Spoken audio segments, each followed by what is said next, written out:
You are listening to Fox Radio 910 and 104.3. Welcome to Front Porch Tales, sponsored by Crowning Touch Senior Moving Services of Roanoke, Virginia. My name is Linda Balentine, the president of Crowning Touch and your host for this series. I travel into the mountains to interview the people of Appalachia and collect their share of memories. So now, we invite you to sit a spell with us and listen to stories, both historical and current, that emanate from the heart of Appalachia. Welcome to Front Porch Tales. We're sitting here in Appalachia talking to Dan Roach, and he's got lots of tales because he's looking back, 50 plus years ago, and he's a legitimate old timer. And Dan, why don't you tell us how you found your way into Appalachia? Well, it's a long story. A long time ago, like you said, my sister and some friends of hers bought the smoke hole mill at just outside of Upper Track, West Virginia, and they knew that I was a carpenter, so they asked me to come and help them turn the smoke hole into a restaurant. So that's how I got here, and that was in the early 70s. Right. And so when I arrived here, we also had the ability to be on a farm that this operation that I was involved with was renting, which they eventually bought. And that farm was the highest farm in West Virginia on Spruce Knob. How high is Spruce Knob? It's over 5,000 feet. Wow. High. So we were just at the farm went all the way up to the tree line. And it was a cold place in the winter time. I guess it was. But I know you want to talk about what it was like for basically an outsider coming from the Midwest to meet some of the local people in the Appalachians here. I'm sure you met lots of characters, Dan. I met a whole lot of characters. In the course of building that mill, we also, in addition to building that mill, we were also building small cabins for people from D.C. to come and have a summertime place to hang out. Right.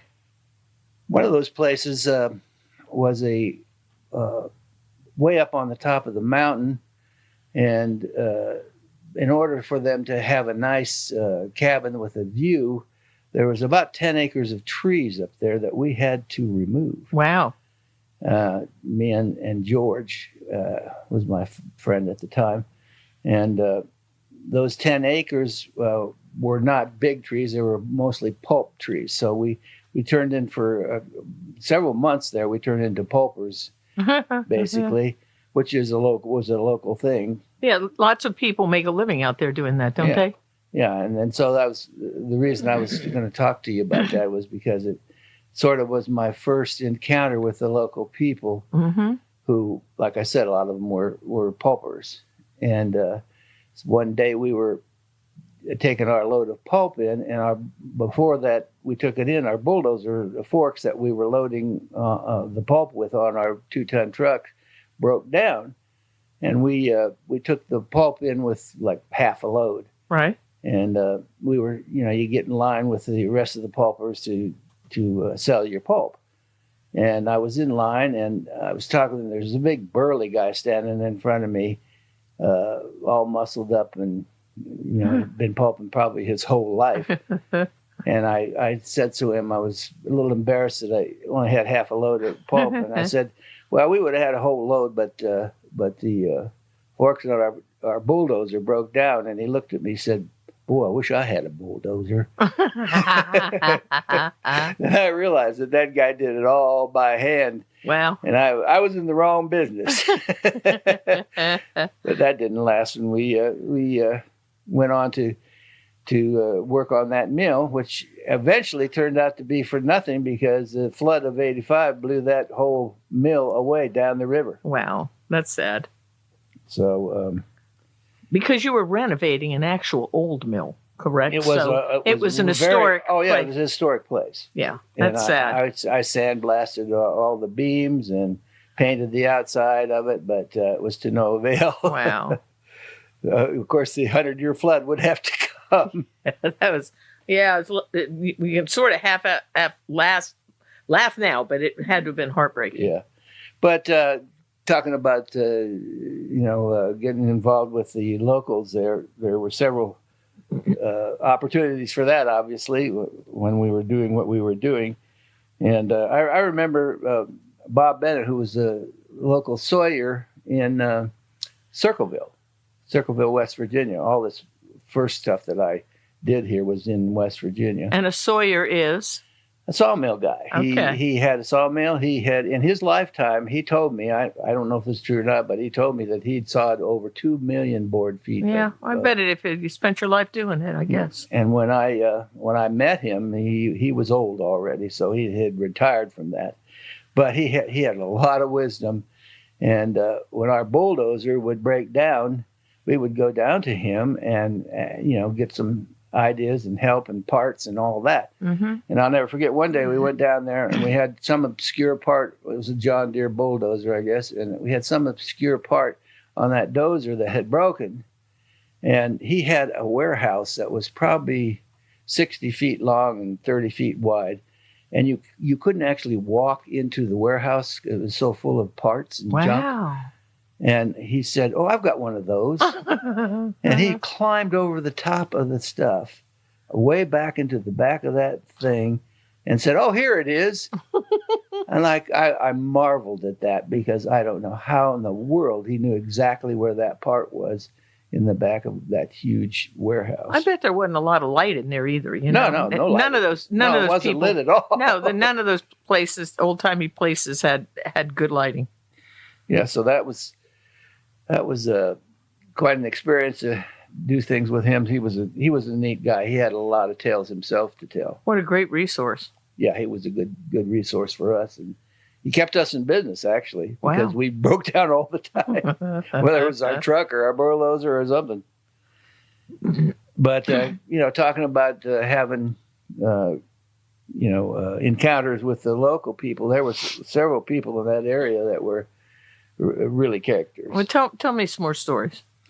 Well, there's, for instance, this farm that we lived on was way up above Circleville, West Virginia. And the local general store in Circleville, West Virginia, was run by a guy named Lester Dice. Mm-hmm. And Lester Dice was quite a character himself. And, all the old guys, the local guys that had been there their whole lives, in fact, their whole generations have been there. Everybody knew everybody, right? And they would all gather around the potbelly stove in the middle of the store. Yep. And sit and talk and tell tales themselves. And I'll never forget, I was in there one day. It was a dead of winter, so nobody was really doing anything. Very cold outside. And we were sitting around the stove, and Lester was telling a tale. I don't even remember what the tale was about, but it was some tale that, that he was going on and on about. And he was going on and on, and all of a sudden he stopped, and I looked up and realized that he'd fallen asleep in the middle of the tale. And there was like 5, 6 guys sitting around the stove. Nobody said a word. And I'd say, I don't know, 2, 3 minutes went by, and he woke up and he just carried on with his tale like nothing ever happened. I'll never forget that. I wonder how. Sounds like the other people had that happen before to them, because they just sat there waiting. They didn't say a word. They thought it was normal. Probably was. I didn't speak because I thought, I don't know why they aren't speaking. Maybe there's something I don't know, But that was stuff that went on in that area that was very, very novel, to say the least. Yeah, very relaxing, sitting around the old stove. And, I guess if somebody quits talking, you just wait until somebody else. Well, that's the polite thing to do, apparently. But, later on, we got into the sheep business, and I learned a lot about, I was not a farmer. I never had been a farmer. So all my farming experiences were, do-it-yourself type of thing. You just went and did whatever you had to do. Right. So we were raising sheep up on the top of that mountain, and it was quite a thing up there, because I really didn't know what I was doing. But I learned a lot from the locals about that. we got terrible diseases, and we went through all the different things that a farmer can go through. It was hard raising sheep. Tell me about that year you lost all those. Well, that was after I'd bought a farm. Right. I thought I knew what I was doing. I got what they call overeating disease, and I lost probably 90 lambs one season. And when you lose your lambs, what do you do? What did you do? I mean, they were all dying a few a day. What? Yeah, it was. It's the sheep don't all give birth on the same day. So whenever they did give birth, if they had one or two, they would live for maybe a few days. Wow. And then all of a sudden, instantly, they were gone. That was sad. And I had a pile of lambs that I had to burn. Yeah. It was awful. Yeah, it is awful. And of course, no farmer can you just really can't absorb those losses. I mean, you suffer. I mean, what does that mean? You don't pay your taxes or what? I mean, what happens, Well, I mean, I was doing other things, fortunately. I was doing, still building houses and stuff. Right. So you managed to make it by, but all those... The sheep wasn't my only source of income. Yeah. Because we were doing that construction business. And we had a lot of... And that was difficult because working up on top of the mountains, it took you a good half an hour to 45 minutes even to get to work. Right. And back home at night. And then when it snowed in the winter, it was really rough. Did most of the farmers out there have did they have multiple skills and do other things? Everybody had several sources of revenue, everybody right? was a do-it-yourself. Well, I couldn't tell you. I know my next door neighbor did nothing much but farm. Yeah, well, that would be really... He grew really... his own vegetables and he had sheep. And the odd thing was I vaccinated his sheep for him. He'd never vaccinated before in his life. I vaccinated all his sheep, and he didn't have any problems. Wow. I vaccinated mine, but I used the wrong vaccine for mine. It was a different strain was going around of that disease, and I lost it. He didn't lose any of his. And you would think, as isolated as some of those hollows are, that they would be protected from some of that. I mean, it's not airborne. I guess if you bring in any other animals from the market, then you run the risk of infecting your sheep. What's overeating disease? To this day, I really don't know what it is. Okay. I tell you what, it doesn't affect the adults. It doesn't affect the adult sheep at all. It only affects the lambs, and they get it while they're in the womb. Wow. That's why they don't live very long when they get out of the womb. Wow, that's sad. It's surprising they even get out of the womb with that kind of thing going on. But sheep have so many sheep. There's a little saying that sheep find a new way to die. Yeah. All the time. I used to say that all the time. I know. Talk about some of the ways in which sheep get in trouble. What happens? They roll over on their back, and what do? They just give up? What the heck is it? I don't know. I would find sheep that would... I would call them in for feeding every day, and I would find some that didn't come in. I'd count them and find, I'm missing this one or that one, and I'd go up there and they'd be laying up in the hills just dead. I don't even know why. Yeah, but sometimes they get upside down in like a ravine or something. Well, I've heard that. I didn't. They just sort of give up. I got one that got stuck in the fence one time and just died in the fence. Oh, gee. But I have some funny stories about my own dad and the sheep farming. Oh, yeah. Let's hear that. He came to visit us. He lived in Florida, and he came to visit us one summer. And, every day I would have to go up and lay out the feed for the sheep. I had these troughs that I'd laid on the ground. And there was, they were 20 foot long, a couple of them. And the sheep would be up in the meadow somewhere. And I would make my call, and then they'd all come a running. Right. So my dad wanted to go with me when I was going to feed the sheep. So we got up there, and I made the call, and here come, I had 100 and some sheep. They come running. And they all come running. And before I knew what happened, my dad was standing too close to the trough, and up he went, ass over teacup, and his feet were up in the air, and he was just moving like a wave over the top of the sheep because they weren't moving; they were eating. That was funny. That was so funny. He didn't know what had happened to him. There was another tale you told me once about your dad coming up to visit with the gate and your mother. You had a very dangerous. You had the most dangerous road up to your farm. Yeah, it was 3 miles from the main road, and there was a huge drop off.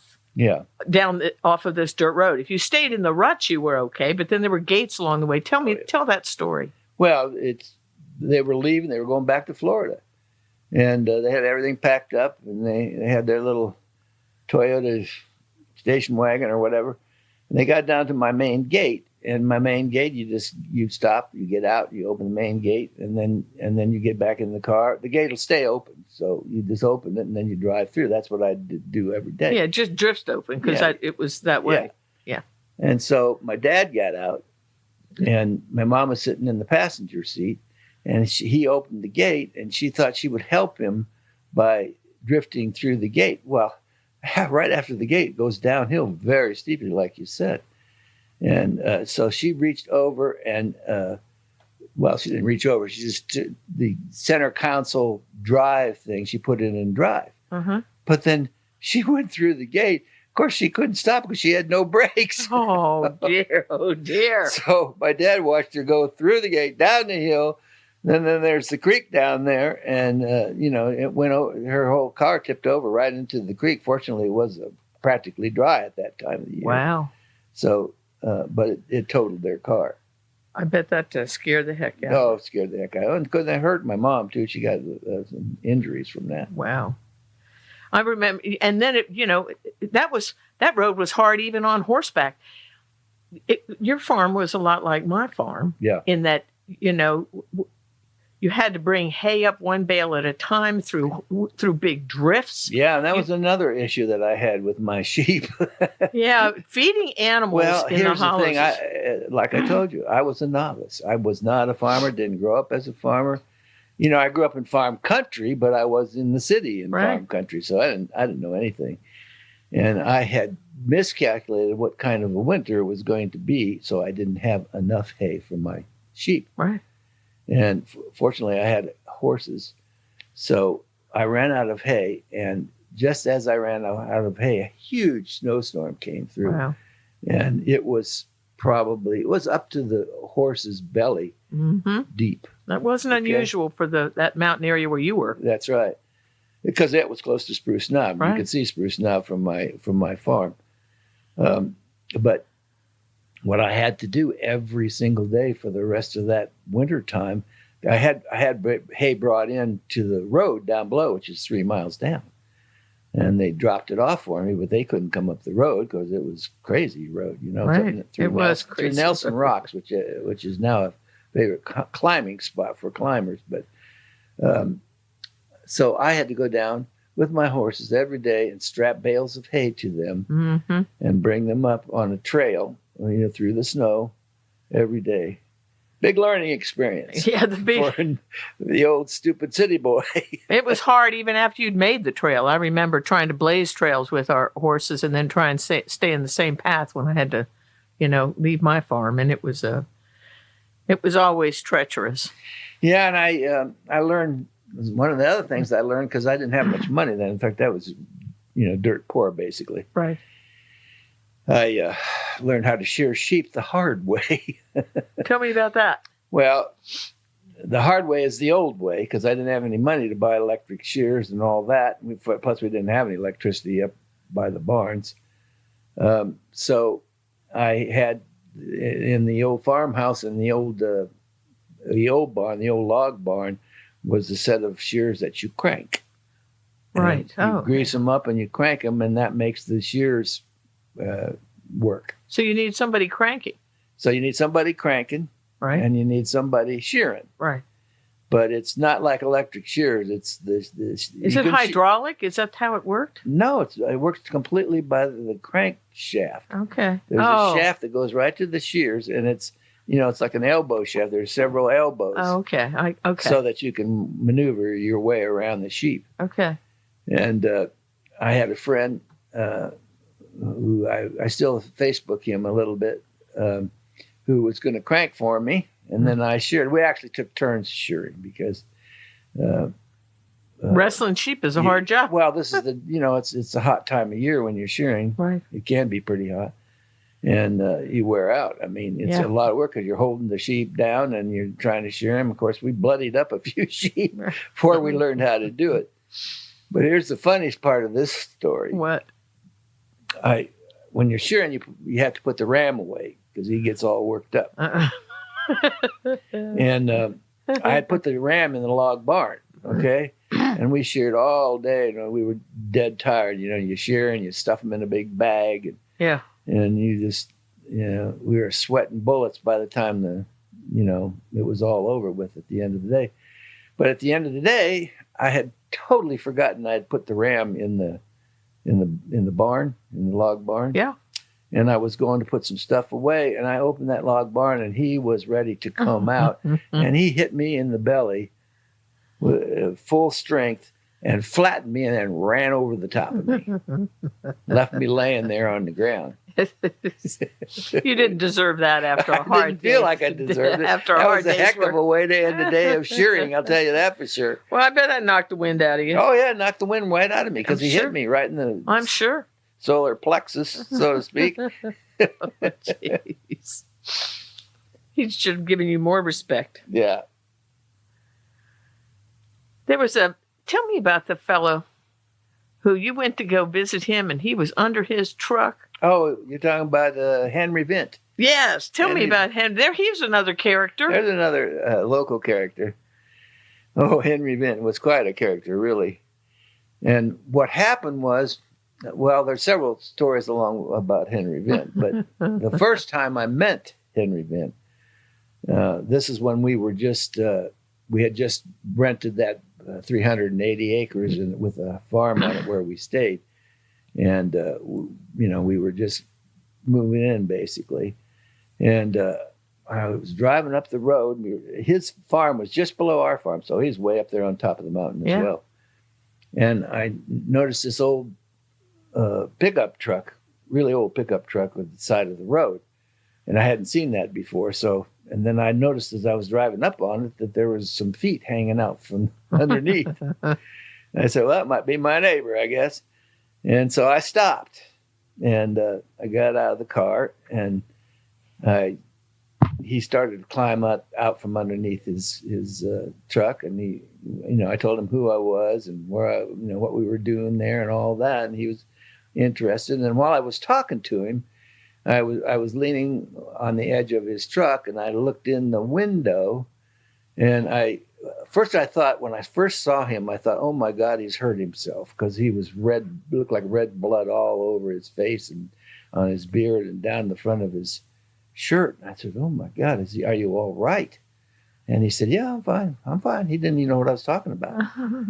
And then as I was leaning on the truck window, I looked in the truck and I noticed that around the gear shift was a volcano of red tobacco, almost so I don't know how he even made the gear shift work because it was so huge of a pile of tobacco, spit tobacco. So that's what was all over him, was spit tobacco. So everybody chewed. So is that what they call chaw? Yeah, sure. And their mouths were always puckered up like chipmunks with that stuff, and that was a big deal. Well, Henry was the patriarch of that Vinton clan that lived in that house down below us, and he was, well, we'll say he wasn't completely clean, as I have described. In fact, he was so bad that he had his own little hut that he stayed in, and the rest of the family stayed in the big house. I guess he could do but what he wanted. He was the patriarch of the family. Isn't that something? And that family, we ended up getting to know them pretty good. In fact, we did them a big favor because we had that big 2-ton truck that we were doing logging with and carrying our bulldozer around. And those poor folks, they had no way of making hay except by hand. So they used a scythe. Yeah, and that then forked it. Didn't get them enough hay for a whole winter. No, obviously, because it was too much work. Right. But they had friends down in the valley down below, which I knew, and I'd worked with within the Sponoggles down in the valley. Excuse me. And one of the Sponoggles was kind enough to give them some hay bales, but they had no way to get it from the valley up to the farm. Right. But I offered to take those hay bales on my 2-ton truck. So we took them up and gave them those hay bales, and they were so happy. I bet they were. It saved them a lot of trouble, a lot of work. They had nobody to do that for them. You know, they were just poor country people, and no one was going to help them. So it was that really made our relationship much stronger. I bet. Can you tell me the story about the house that you lived in up there on Spruce Knob when you had the cow? It was almost like a Swiss chalet kind of deal because you had the cow inside the house at the same time. That was a different house. It was also up on Spruce Knob, but that's where I moved on later. I was going to tell you another story about Henry Vince family. Oh, well, then do that because we only have a couple minutes. Go ahead and tell me. Well, so they were happy. I was telling you about the hay bales. So they were so happy that we did that for them that they invited us to dinner. Oh. So George and I, we just went by ourselves. We didn't take our wives with us because they really just wanted to, thank us. Yeah. So we went down there and to have dinner with them. And we got in the house and we sat down at the table. And I noticed something weird when I was sitting at the table because it was summer and people had dresses on. The women there had dresses on that had sleeveless dresses. Yeah. And so you could see sort of up the sleeve a little bit. And I noticed that something wasn't weird with the front of their dresses. And I noticed that when I finally got the right view, I noticed that what they had stuck inside their dresses was orange juice cans.